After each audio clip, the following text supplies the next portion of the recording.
అందరికీ నమస్కారం. మీరు వినబోతున్న కథ అసుర 14వ భాగం. ఆనంద్ కుమార్ అలియాస్ ఏకే దగ్గర నుండి సహాయం అడిగి తిరిగొచ్చేసింది నివేద. ఉదయం పెళ్లి ముహూర్తానికి అగ్నికి ఎదురుగా అర్జున్ పక్కనే కూర్చునుంది నివేద. పంతులు గారు వేదమంత్రాలు చదువుతున్నారు. సెగనికి 2 సార్లు గుమ్మం వైపే చూస్తోంది. ఆశీర్వాదం కోసం తాలిబొట్టున్న ప్లేటుని ప్రతి ఒక్కరి దగ్గరికి తీసుకెళ్తోంది పల్లవి. వేదాకి పాదాల నుండి తల వరకు రక్తం అతివేగంగా ప్రసరిస్తున్నట్టు అనిపించింది. తాలిబొట్టు పందిట్లోకొస్తుంటే తన చేతుల్లో వణుకు మొదలైంది. పూజ చేస్తూ వణుకుతూ ఉన్న చేతి మీద అర్జున్ తన చేతి నుంచాడు. ఏయ్, ఎందుకంత భయపడుతున్నావు? నేనంతా చూసుకుంటాను, ప్రశాంతంగా ఉండు, ధైర్యం చెప్పాడు అర్జున్. అయ్యో, ఇదేంటొదినా, మన కుటుంబంలో ఆడపిల్లలు లేరా? ఇక్కడికొచ్చారు? అర్జున్ వెనకాలే ఉన్న అతని తల్లిని వాళ్ళ చుట్టాలల్లో ఒకరు అడిగారు. అర్జున్ సమాధానం చెప్పేలోపు, అదేం చెప్పమంటావులే, పిల్లల్ని కంటాం కానీ వాళ్ళ బుద్ధుల్ని కనం కదా, దాన్నే చేసుకుంటానని మొండికేసి కూర్చున్నాడు. ఏం చేసేది? అందరికీ వినపడేలా అనేసరికి నివేదాకే కాదు, తనక్క పల్లవికి కూడా కోపం వచ్చింది. ఇది చేసిన పని వల్ల ఇలాంటి మాటలన్నీ పడాల్సొస్తుంది. గొనుగుతూ ఉన్న తల్లిని చూసి తన కోపాన్ని గొంతులోనే దిగమింగింది నివేద. పల్లవికి అక్కడుండాలనిపించక మండపం దిగి కిందకొచ్చేసింది. నివ్వి, సో సారీ, అమ్మకి నేను చెప్తాను, నెమ్మదిగా అన్నీ సర్దుకుంటాయి. నివేద వైపు చూసి బ్రతిమాలుతున్నట్టు అన్నాడు అర్జున్. బాస్ మాటిచ్చాడంటే జరిగి తీరాలి, కానీ ఇంతవరకు రాలేదు. అసలు గుర్తుందా? నిజంగా ఈ పెళ్ళే గనక చేసుకోవాల్సొస్తే అందరి ముందు ఇదే అగ్నిలో దూకి చచ్చిపోతాను. నివేద తనలో తానే అనుకుంటూ ఉండగా పంతులు గారు అర్జున్ చేతికి తాలిబొట్టునందించారు. బీపీ డౌన్ అయ్యి కళ్ళు తిరిగినట్టు అనిపించింది నివేదాకి. గట్టిగా కళ్ళు మూసుకొని తలదించుకొని అలానే ఉంది. ఎంతసేపటికైనా తన మెడలో తాలి పడలేదు. కళ్ళు తెరిచి చూసేసరికి అందరూ గుమ్మం వైపు చూస్తున్నారు. తాలి చేతిలో పట్టుకొని అర్జున్ కూడా గుమ్మం వైపే చూస్తున్నాడు. వచ్చిన అతిథులందరూ స్పైసీగా ఉండే విషయం దొరికినట్టు ఆతృతగా చూస్తున్నారు. ఏమైంది సార్? ఏం జరిగింది? ఇక్కడికొచ్చారేంటి? మీలో ఎవ్వర్నీ నా కూతురు పెళ్లికి పిలవలేదే అంటూ రాఘవయ్య లోపలికొస్తున్న పోలీసులకి ఎదురెళ్లాడు. దాదాపు 15 మంది పోలీసుల వరకు అక్కడ ప్రత్యక్షమయ్యారు. నివేదాకి ఆశ్చర్యంగా అనిపించింది. మీ అమ్మాయిని మోస్ట్ వాంటెడ్ క్రిమినల్కిచ్చి చెయ్యాలనుకుంటున్నారా? వచ్చిన ఎస్ఐ అంటూ అర్జున్ వైపు చూశాడు. ఏమంటున్నారు? అలాంటి వాళ్ళు ఇక్కడెవరూ లేరే? నిర్మల అంటూ రాఘవయ్య పక్కకొచ్చి నిల్చుంది. వెనకాలే పల్లవి కూడా వచ్చింది. మీకిప్పుడు కాబోయే అల్లుడు 5 అమ్మాయిల్ని వాడుకొని వదిలేశాడు. మరో అమ్మాయి మోసపోకూడదని ఆ 5 కంప్లైంట్ ఇచ్చారు. అతన్నిప్పుడే అరెస్ట్ చేయాలి. ఎస్ఐ మాటలకి అర్జున్ కంటే ముందు నివేదాకి తల తిరిగినట్టు అనిపించింది. 2 కానిస్టేబుల్స్ వెళ్ళి అర్జున్ని కిందికి తీసుకొచ్చారు. సార్, మీరెవరనుకుని ఎవరి దగ్గరకొచ్చారో? అలా చేసింది నేను కాదు. ఇంతవరకు నివేదాని తప్ప నేనే ఆడపిల్లని చూడలేదు. ఈరోజు నా పెళ్ళి, ఇలా చేయటమేమీ బాలేదు. ఎస్ఐ దగ్గరకొచ్చి ప్రతిమాలుతున్నట్టు అని నివేద వైపు చూశాడు. నివ్వి, నువ్వు చూసేదంతా నిజం కాదు, ఇదంతా అబద్ధం, నన్ను నమ్ముతావు కదూ? అర్థం చేసుకోమన్నట్టు బాధగా అడిగాడు అర్జున్. నివేదాకి గిల్టీగా అనిపించింది. తను పెళ్లి ఆగిపోవాలని కోరుకుందే కానీ అతని మీద ఇలాంటి నిందలు వెయ్యాలని అనుకోలేదు. మండపం మీదే ఓ పక్కగా మేఘ నిల్చునుంది. అక్కడేం జరుగుతుందో అర్థం కాక అమాయకంగా నిల్చుని చూస్తోంది. నివేద చిన్నగా పిలిచింది. మేఘ తల్లి, నా గదిలో హ్యాండ్ బ్యాగ్లోని మొబైలు, యాపిల్ వాచ్ ఉన్నాయి. ఆ 2 తీసుకొనిరా, చెవిలో చిన్నగా చెప్పింది నివేద. మేఘ బుడిబుడి అడుగులతో పరిగెత్తుకుంటూ వెళ్ళి 3 నిమిషాల్లో వెనక్కి తిరిగొచ్చింది. చూడండి సార్, నా కొడుకు అలాంటి వాడు కాదు. అలాంటి వాడు మీరెతికినా దొరకడు. ఎస్ఐతో గొడవ పడుతుంది అర్జున్ తల్లి. నివేద మొబైల్ తీసుకుని వెంటనే ఏకేకి కాల్ చేసింది. అది నాట్ రీచబుల్ అన్న వాయిస్ వినటంతో వెంటనే యాపిల్ వాచ్ తీసుకుని మెసేజ్ చేసింది. ఏం జరిగినా నువ్వేం మాట్లాడకూడదు. రాత్రి ఏకే అన్నమాట గుర్తొచ్చి చేసిన మెసేజ్ని డిలీట్ చేసేసింది. అర్జున్ని చూస్తుంటే బాధగా అనిపించింది. తను ఏదైనా చెయ్యాలనుకుంది. ఇలాంటివన్నీ నీకే ఎందుకు జరుగుతాయి? పాపం అతను నీ వల్లే ఈ నిందలన్నీ. అర్జున్ వైపే చూస్తూ బాధగా అనుకుంది నివేద. అవును సార్, ఈ అబ్బాయిని నేను చాలా సంవత్సరాలుగా చూస్తున్నాను. ఎప్పుడూ తప్పుగా ప్రవర్తించటం మాకు తెలీదు. ఎవ్వరి దగ్గర హద్దు మీరి మాట్లాడలేదు, హద్దు మీరి ప్రవర్తించలేదు. రాఘవయ్య ఎస్ఐతో అన్నాడు. సార్, మీరొకసారి చెక్ చేసుకోండి. ఎవరి మీద కంప్లైంట్ ఇచ్చారో తెలీదు. మా అబ్బాయి ఎన్నోసార్లు ఇండియా నుండి కెనడా వెళ్తుంటాడు. ఎంతోమంది ఆడపిల్లలొచ్చినా సరే వాళ్ళతో తప్పుగా ప్రవర్తించలేదు. కావాలంటే ఎంక్వైరీ చేసుకోండి. అర్జున్ తండ్రి బ్రతిమాలుతున్నాడు. అర్జున్కి ఇదంతా గందరగోళంగా అనిపించింది. నేనే తప్పు చెయ్యకుండా నేనెందుకు రావాలి స్టేషన్కి? నేను రాను. ఎస్ఐ భుజం మీద చెయ్యేసి దూరంగా తోసేశాడు అర్జున్. ఏం చేశాడో అర్థమయ్యి వెంటనే సారీ చెప్పటానికి ముందుకడుగు వేశాడు. వెనకాల నుండి కానిస్టేబుల్ గంతో వీపు మీద కొట్టేసరికి ముందుకి పడిపోయాడు. Sorry sir, sorry. ఆవేశంలో ఏదో అలా. క్షమించండి. నేను ఎలాంటి తప్పు చేయలేదు. నేల మీద పడిపోయిన అర్జున్ లెగుస్తూ ఎస్ఐని బ్రతిమిలాడాడు. ఇప్పుడు ఎస్ఐ మీద చెయ్యి చేసుకున్నావే, అది కూడా ఫైల్ అవుతుంది అంటూ మరో ఇద్దరు కానిస్టేబుల్లొచ్చి అతన్ని బలవంతంగా పోలీస్ జీపులోకి ఎక్కించి తీసుకెళ్లిపోయారు. నా కొడుకు అంది. ఇదేనా అతను చేసింది? పక్కనే గుంపులో నుండి ఎవరో గొంతు వినపడేసరికి అర్జున్ తల్లికి దుఃఖం వచ్చేసింది. నిర్మల కుడి చేత్తో గుండెని పట్టుకుంటూ కుర్చీలో వాలిపోయింది. పల్లవి, నివేద అమ్మ అని అరుస్తూ దగ్గరికి వెళ్లారు. పల్లవి మంచినీళ్లు తాగించింది. ఎంత చెప్పినా వినకుండా ఈ తల్లి తన మాటలే నెగ్గాలనుకుంది.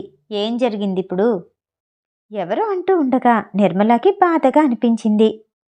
తల్లి వెనకాలే నిల్చున్న నివేదాకి గుండె కోసినట్టు అనిపించింది. తప్పేమీ చేయకుండా శిక్ష అనుభవిస్తున్నాడు. ఈ విషయం అమ్మకి తెలిస్తే నన్ను జీవితంలో క్షమించదు. దీనికి ప్రాయశ్చిత్తం కూడా లేదు.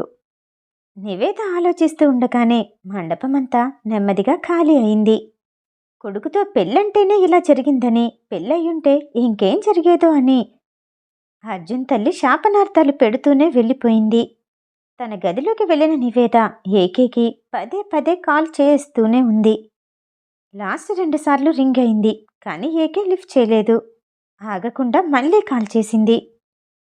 ఒకసారి కాల్ పికప్ చేయలేదంటే మరోసారి చేశారంటే ఏకేకి చాలా కోపం వస్తుంది. బిజీగా ఉన్నప్పుడు ఎన్నిసార్లు చేసినా లిఫ్ట్ చేయనని తెలీదా వేదా? కాల్ లిఫ్ట్ చేస్తూనే కోపంగా అరిచాడు ఏకే. Boss, sorry boss. అర్జున్ని పోలీసులు తీసుకెళ్ళిపోయారు. నివేద భయపడుతూ బాధగా చెప్పింది. ఈ లైవ్ అప్డేట్స్ అన్నీ ఇవ్వడానికా ఫోన్ చేశావు? మరింత అరిచాడు ఏకే. కాదు బాస్, అతన్ని జైలు నుండి విడిపించాలి. వేదా, నీకు ముందే చెప్పాను, నేనేం చెయ్యాలో నువ్వు చెప్పాల్సిన అవసరం లేదు. నేనేం చేసినా చూస్తూనే ఉండాలి తప్ప ప్రశ్నించొద్దు. మరో గంటలో ఫ్లైట్ ఉంది, త్వరగా బయలుదేరు. అర్జున్ చెప్పి కాల్ కట్ చేశాడు. అతను సహజంగా ఎలా ఉంటాడో అలానే ఉన్నాడు. నివేదానే అతనేం చేస్తాడో ఊహించలేకపోయింది. కాసేపటికి తన యాపిల్ వాచ్కి వచ్చిన వాయిస్ మెసేజ్ చూసి ఓపెన్ చేసింది నివేద. నువ్వంటున్న అర్జున్ స్టేషన్కి వెళ్ళినా బ్రతికే ఉన్నాడు. పదే పదే నీ నోట్లో అతని పేరు వినపడిందంటే అతను బ్రతికే కాలం కూడా తగ్గిపోతుంది. ఏకే వాయిస్ వినగానే ఇంకా డీలా పడిపోయింది నివేద. ఒళ్ళంతా నీరసం ఆవహించినట్టు అనిపించింది. ఆలోచిస్తూనే తన లగేజ్ సర్దుకొని కుటుంబ సభ్యులకందరికీ చెప్పి నివేదాన్ని తనలో దాచేసుకుని వేదాగా మారి హాల్ నుండి బయటకొచ్చింది. మొదట తన కుటుంబ సభ్యులు వెళ్ళటానికి ఒప్పుకోలేదు. పందిట్లో పెళ్ళి ఆగిపోయిందంటే ఏడుస్తూ ఉన్న కూతుర్ని చూడలేమంటూ రాఘవయ్యే అందర్నీ ఒప్పించి నివేదాన్ని పంపించాడు. నివేద తల్లికి మాత్రం తన మీద కోపం పోలేదు. హాల్ నుండి బయటకొచ్చి కొన్నడుగులు వేస్తుండగానే తనకి ఎదురుగా ఓ కారు వచ్చి ఆగింది. అదెవరో అర్థమైంది నివేదాకి. కార్ డోర్ ఓపెన్ చేసి లోపల కూర్చుంది. ఎప్పట్లానే ఏకే ల్యాప్టాప్ ఓపెన్ చేసి అందులోనే తల దూర్చేశాడు. ఇప్పుడు ఆస్ట్రేలియా రాలేకపోతున్నాను, కానీ నెక్స్ట్ వీక్ వస్తాను. మన ప్లాన్లో ఎలాంటి మార్పు లేదు. అనుకున్నది అనుకున్నట్టు జరగాలి. ల్యాప్టాప్ స్క్రీన్ మీద ఓ వ్యక్తిని చూస్తూ అన్నీ వివరించాడు ఏకే. వేద కార్లో కూర్చుందే కానీ తను మరో ప్రపంచంలో ఉన్నట్టు ఏటో చూస్తూ ఆలోచిస్తూ ఉంది. ఓకే సార్, అన్నీ మీకు మెయిల్ చేస్తాను. ల్యాప్టాప్ నుండి వినపట్టంతో ఓకే చెప్పి ఏకే షట్ డౌన్ చేశాడు. డ్రైవర్, ఇప్పుడెక్కడికెళ్తున్నాం? తన కనుకొనల్లో నుండి వేదాన్ని గమనిస్తూ అన్నాడు ఏకే. సార్, ఎయిర్పోర్ట్కే వెళ్తున్నాము. ఎయిర్పోర్ట్కి తీసుకెళ్లమన్న ఏకే ఇప్పుడు ఎందుకిలా అడుగుతున్నాడో అర్థం కాక ఆలోచిస్తూ అన్నాడు డ్రైవర్. కార్ ఎక్కడైనా పక్క కాపి దగ్గరలో ఏదైనా హోటల్ ఉందేమో ఎవరినైనా అడుగు. మొబైల్లో ప్రపంచాన్ని చూసే ఏకే వేద గురించే ఇలా అంటున్నాడని అర్థమై తన వైపు తిరిగి చూశాడు డ్రైవర్. ఎయిర్పోర్ట్కి వెళ్లే దారిలో జేఎస్ హోటల్ ఉంటుంది. వేద గొంతులో ఎలాంటి ఉత్సాహం లేదు. నిరాశగా కార్ విండో నుండి బయటికి చూస్తూ, ఇలాంటి రోజు నా జీవితంలో ఎప్పుడూ రాకూడదు అనుకున్నాను. అనుకుంటూ ఉండగానే అర్జున్ని జైలుకి తీసుకెళ్లారు. అది కూడా నా వల్లే. ఆలోచిస్తూ పక్కనే కూర్చున్న ఏకే వైపు చూసింది. అతను నా జీవిత లక్ష్యం ఇదే అన్నట్టు ల్యాప్టాప్ తెరిచి, ఈసారి తల కాదు, అతనే మొత్తం దూరిపోయినట్టు అనిపించింది. వేదాకి విసుగ్గా అనిపించింది. తలదించుకొని బాధగా కళ్ళు మూయగానే తన కన్నీళ్లు పక్కనే ఉన్న ఏకే చేతి మీద పడ్డాయి. చాలా చిరాగ్గా అనిపించింది. అసహనంగా వేద చీర కొంగును తీసుకుని అతని చేతిని తుడుచుకుంటూ, నా చేతిని మొత్తం పాడు చేశావు అంటూ తన కొంగుని పక్కకి విసిరేశాడు. ఆ మాటతో రాబోయే కన్నీరు కళ్ళల్లోనే ఆగిపోయింది వేదాకి. వేద చెప్పిన హోటల్ ముందు డ్రైవర్ కార్ ఆపాడు. 10 మినిట్స్ బాస్ అంటూ వేద హోటల్ లోపలికి వెళ్ళి తన పేరు మీద రూమ్ తీసుకుని బరువుగా ఉన్న తన పెళ్లి చీరని మార్చుకుంది. పారాని మొత్తం పొయ్యేలాగా తన కాళ్ళు చేతులు కడుక్కొని ఫ్రెష్ అప్ అయ్యి జీన్స్ టాపులో బయటకొచ్చింది వేద. వేద కారు దిగ్గానే డ్రైవర్కి ఏసీ టెంపరేచర్ ఇంకా తగ్గించమని చెప్పాడు ఏకే. నిజానికతను ఎక్కువ చల్లదనాన్నే కోరుకుంటాడు. వేద తట్టుకోలేదు. వేద కార్లో ఉన్నంతసేపు తనకి సరిపడా కూలింగ్ నుంచి, వేద కార్లో లేనప్పుడు మాత్రమే ఎక్కువ కూలింగ్లో ఉంటాడు. రూమ్లో కూడా అంతే. అదంతా ఎందుకు చేస్తున్నాడో అతనికే తెలీదు. గమనించుకోలేనంత అహంకారంతో నిండిపోయున్నాడు. వేద కార్ దగ్గరికి వస్తుండటం చూసి ఏసీని అడ్జస్ట్ చేయమని చెప్పాడు ఏకే. ఇంకా ఆస్ట్రేలియా ప్రాజెక్టు గురించి డీటెయిల్స్ తీయి. లోపల కూర్చున్న వేదాన్ని ఆమె ఐప్యాడ్ అతనే ఓపెన్ చేసి పనిలో ముంచేశాడు. ఎయిర్పోర్ట్కి చేరుకున్న వెంటనే ఫ్లైట్ సిద్ధంగా ఉంది. ఏకే పక్కనే వేద కూడా కూర్చునుంది. ప్రయాణంలో ఉండగా ఎయిర్ హోస్టెస్ వచ్చి తాము ఆర్డర్ చేసిన వాటిని ట్రేలో సర్ది తీసుకునొచ్చింది. ఆ ఇద్దరిని చూసిన ఆమె భార్యాభర్తలేమో అనుకుంది. మేడం, మీ వారిని చూస్తే భయంగా ఉంది. ఇంకేమన్నా కావాలంటే చెప్పండి, వెంటనే తీసుకొస్తాను. ఎయిర్ హోస్టెస్ చెప్పి అక్కడి నుండి వెళ్ళిపోయింది. వేద తన ప్లేట్ అందుకుంది కానీ ఏకే కదలకుండా కూర్చున్నాడు. అర్థం కాక అయోమయంగా చూసింది వేద. అలా చూస్తూ ఉంటే ఏ ఫుడ్డు నా నోటి దగ్గరికి రాదు, నువ్వే తినిపించాలి. వేద కనుబొమ్మలు ముడిపడ్డాయి. అర్థం కానట్టు చూస్తూ ఉండగా తన మొబైల్లో రికార్డు చేసిన వాయిస్ని మళ్ళీ వినిపించాడు ఏకే. మీరు చెప్పినట్టు చెయ్యాలి, అంతేగా, చేస్తాను. పళ్ళు నూరుతూ కోపంగా అన్న వేద స్పూన్తో తినిపించబోయింది. నాకిప్పుడు స్పూన్తో తినాలని లేదు. ఫోన్ వైపే చూస్తూ అన్నాడు. అసలు నేనెందుకు ఇతని దగ్గర పని చెయ్యాలి? పియ్య ఎక్కడైనా వచ్చి అన్నం తినిపిస్తుందా? ఇదంతా నాకు అవసరమా? ఏం చేద్దామనుకున్నాను, ఏం చేస్తున్నాను? తిట్టుకుంటూనే స్పూన్ పక్కన పెట్టి ఒక్కో ముద్ద ఏకేకి తినిపించింది.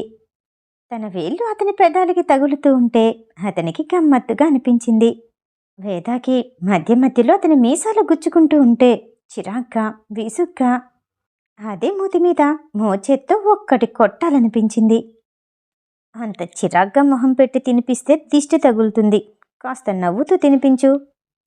ఏకే అనేసరికి వేద వెంటనే పల్లికిలించి మొహంలో నవ్వు ఎక్స్ప్రెషన్ లేకుండానే పెదాలు దగ్గరికి తీసుకురాకుండా మొత్తం తినే వరకు అలానే ఉంచింది.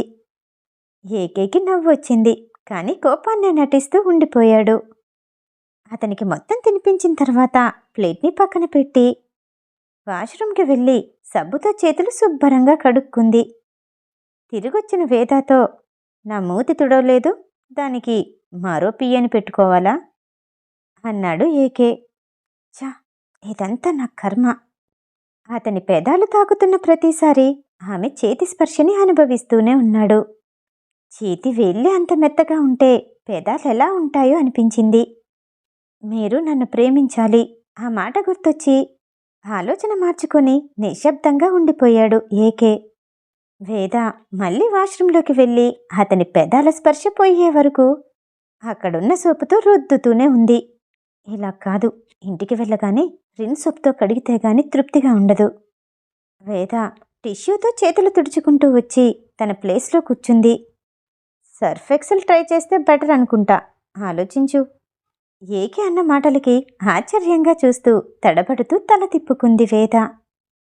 అప్పుడే అర్జున్ గుర్తు రాగానే అతని గురించి అడగాలనుకుని మొహం పక్కకి తిప్పింది. వేద అలా ఉడుక్కోవడం చూస్తుంటే ఏకేకి ఇంకా ముద్దుగా అనిపించింది. వేద మొహం పక్కకి తిప్పేసరికి ఏకే తనకి మీదుగా వచ్చి చేతిని మరోవైపు పెట్టాడు. ఏం చేస్తున్నాడో అర్థం కాక అతని చేతిని పట్టుకొని ఏమైంది అతని వైపు ఇబ్బందిగా చూస్తూ అడిగింది. సీటు బెల్ట్ పెట్టుకోమని ఎప్పటినుండో అనౌన్స్ చేస్తున్నారు. సంతలో తప్పిపోయిన చిన్నపిల్లలా దిక్కులు చూస్తున్నావు కదా, పెట్టుకోవడం రాదేమోనని అంటూ బెల్ట్ తీసి ఫిక్స్ చేశాడు. ఆ సీతాదేవి రావణాసురుడికి చిక్కినట్టు నేను వీడికి చిక్కాను. అవును, చాలాసార్లు ఆలోచించాను. అసలు ద్రౌపదికి 5 భర్తలు ఎందుకుండాలి? సీతాదేవి అగ్నిలోకి ఎందుకు ప్రవేశించాలి? అసలు నేనేం ఆలోచిస్తున్నాను? అర్జున్ గురించి అడగటం మానేసి వీడి మాయలో పడి పిచ్చి పిచ్చిగా ఆలోచిస్తున్నాను. అదంతా కాదు, ఎలాగైనా అర్జున్ని బయటికి తీసుకురావాలి. అడిగిన ఒకే ఒక్క సహాయానికి ఒక మనిషి జీవితాన్ని పాడు చేస్తాడా? సంతలో తప్పిపోయిన చిన్నపిల్లని నేను కాదు, తిరునాళ్ళలో వచ్చిన అసురుడు. తనలో తనివి తీరా తిట్టుకుని కన్ను వాల్చేస్తూ వెనక్కి వాలిపోయింది వేద.